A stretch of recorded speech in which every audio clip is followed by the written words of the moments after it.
yeah, no guesses for, where I am and what I am about to do. So yeah, people to interview, games to play. See you later.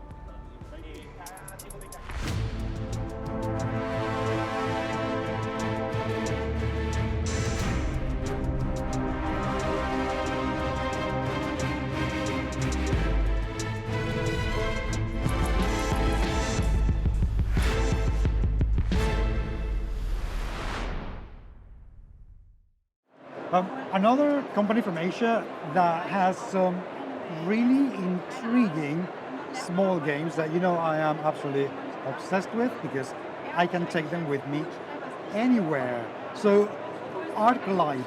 Yes, Please, ArcLight. welcome to the show, by the way. And tell me, what is ArcLight all about? Because I've been coming to Spiel a few years. Yeah.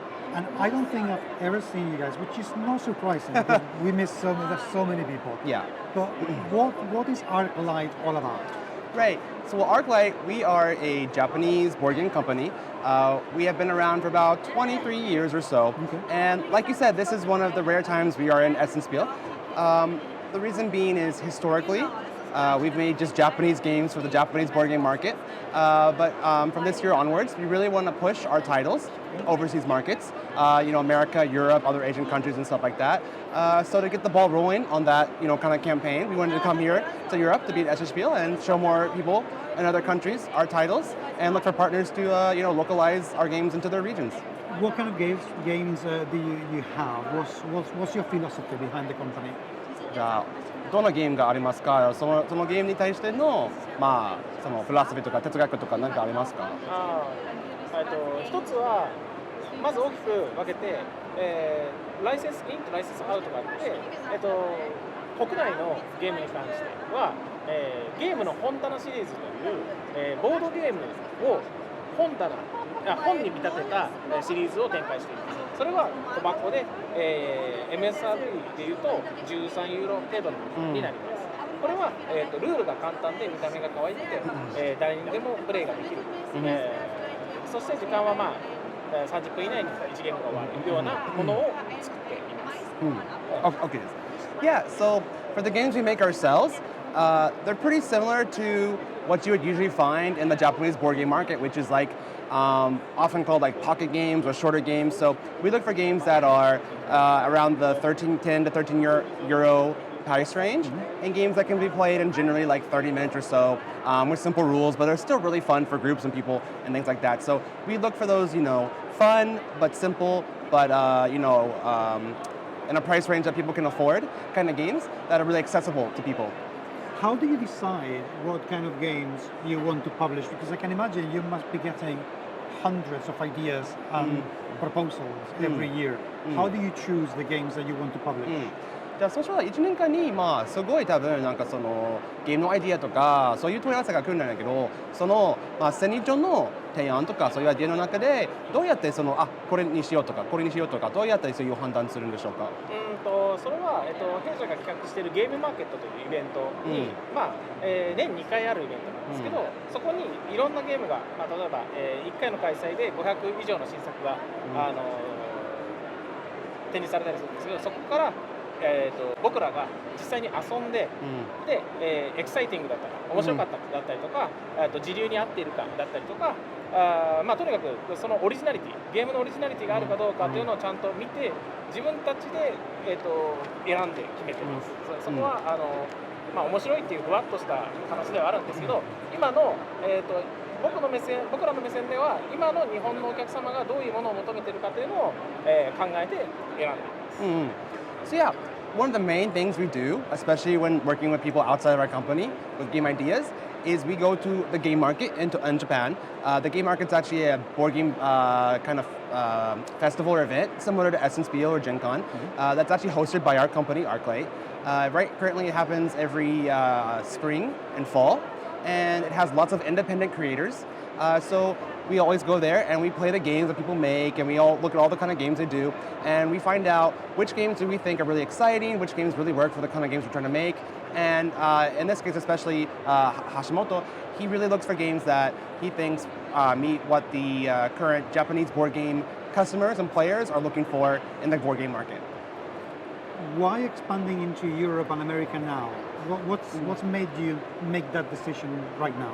じゃあなんで今こそその欧州とかそのアメリカとかに展開しようと思ってますか？それで言うと、日本のゲームはやはり素晴らしい、自分たちで作っててもやはりいいものができてると感じていて、ただそれを今まで、どうやって外に出すかっていうところがあまり得意ではなかった、正直得意ではなかった部分なので、やはりこの面白い、良いゲームを世界中の人に遊んでもらいたい、楽しんでもらいたいという気持ちで、この今の SSP に出展して、その流れを広げていきたいなと思っています。Yeah, so basically, I mean, for us, for our company, we think that the Japanese board game markets and the games you can find in Japan are really fun, really amazing, but they don't have much, impact or presence overseas. And as of why now, I mean, it's because it's already too late, right? We should be going faster. We think it should have been out there faster. And we think there's a lot of great games to show overseas, and we want to, really expedite the process of localizing these really popular, fun games from Japan into other countries, so that more people around the world can enjoy the greatness of the Japanese board game industry. Okay. Although people watching this interview, it will be after Spiel, but what games do you bring at Spiel to actually show people and try to license? What do you have? So for this Essen Spiel, we have like 4 main games we're trying to show off. The first one is called Ito. It's a really popular game from Japan. It's kind of a community and like a communication game. It sold 300,000 copies in Japan alone. Yeah. And we recently had an Essen Spiel exclusive version that we translated into English and German that we've been selling here. And the other games we're showing off is a game called Nana Toridori. It's like a card shedding game. It has really colorful card art. It has really beautiful birds on it. And it's a really nice game. Another one we're having is Milli Memory. It's kind of a fun little like quasi-memory game where you have to try to measure things in real life. So it'll ask a question like, how long is a poker card, right? And you and your friends have to imagine how long it is and have a card to measure. And then we'll flip it over and get the answer. And you can kind of see how long or how close you are to the actual measurement. And the last one we're doing is Rika, which is currently not on sale, but it's a game that uses like domino tiles, and it has rummy-style gameplay in the sense that basically you're trying to collect these dominoes into your hand to make sets, and once you have a good set for some points, you can get points and win that round. And the designer of Rika is actually Hashimoto. He also designed other games as well. And is known as a popular board game designer. So Rika is one we're really pushing for, and it'll be going on sale for the first time in Game Market this year in December. Yeah. All the games that you're describing, they sound like the kind of super quick game that you can get really hooked on and play 100 times over. Yes. Is that what you were intending? Yes. Well, I can tell you for sure for Ito, that is definitely a game that I was playing even before I joined ArcLight. And actually coming to Essen Spiel, we were driving from Italy because we had to go there first for various reasons, and a 15-hour car ride to here. And to kill some time, we were just playing Ito in the car for 2 hours. Yeah. Because it's a game where as long as you can just hold the card, you don't need a table, you don't need anything, and you just need someone to basically tell you what the theme is, and you can play it anywhere with anyone. And then really, it's a game that's really flexible and is, it's a really nice, approachable game and things like that. So yeah, I would say that's definitely something that we're trying to have, that you can jump in and have gateway games and have games that are really accessible to, even non-gamers and stuff like that. I think the idea of being able to play the game in the car or anywhere at all is absolutely brilliant, because we don't get enough games like that. And we all get bored when we are traveling around, so that is an automatic interest to me, so that is amazing. Okay, I know that you're looking right now for distribution and localization, but let's assume that somebody takes a look at this interview after the show has ended. Is there a way to get your games, even if it is from Japan right now? Do you send overseas, or are there already places where you would be able to buy these games in the US or Europe? じゃあもしこの後海外から誰がこの動画を見て、もし日本の糸とか日本のゲームを買いたい場合は、購入できるサイトとか場所とかありますでしょうか？直接うちが、EC サイトやってるということはないんであれなんですけど、日本の Amazon のところだったりとかだったら買えるので、そこからお買い求めいただくのが良いかなと思います。Yeah, there's not like a dedicated website just for like Japanese board games that we know of, but like if you go to like amazon.co.jp, like Japanese version of Amazon, you can have them shipped from Japan to wherever country you live in. Okay, to that play sounds, them. okay, Yeah. that sounds accessible enough. Or anyway. you can come to Game Market in December and you can come and buy them in person. Come to Japan and get them there. I mean, how to kill two birds with one Yeah, stone? yeah, yeah. Holidays, Yes, and buying the games exactly, at the same exactly. time. Boom. Yeah, exactly. That's perfect. I can tell you, there's a lot of really good board game stores in Japan, so you can go visit those and get all the games you want. No, but that's the thing.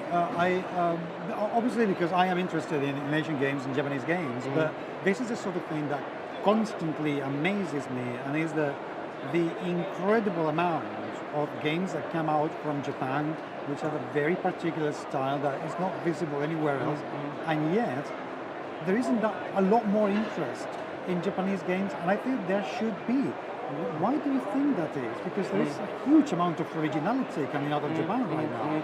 そうですね、今、客観的に日本のボードゲームの企業というか、そのマーケットを見て、やっぱり商品としてはすごいオリジナリティがたくさんあるんだけども、それなのに、海外から、何ですか、まだまだそういう興味とか求めてるところはちょっと少ないと思ってるんだけど、それはなんか原因とか、なんか理由とかあるとかと思いますか？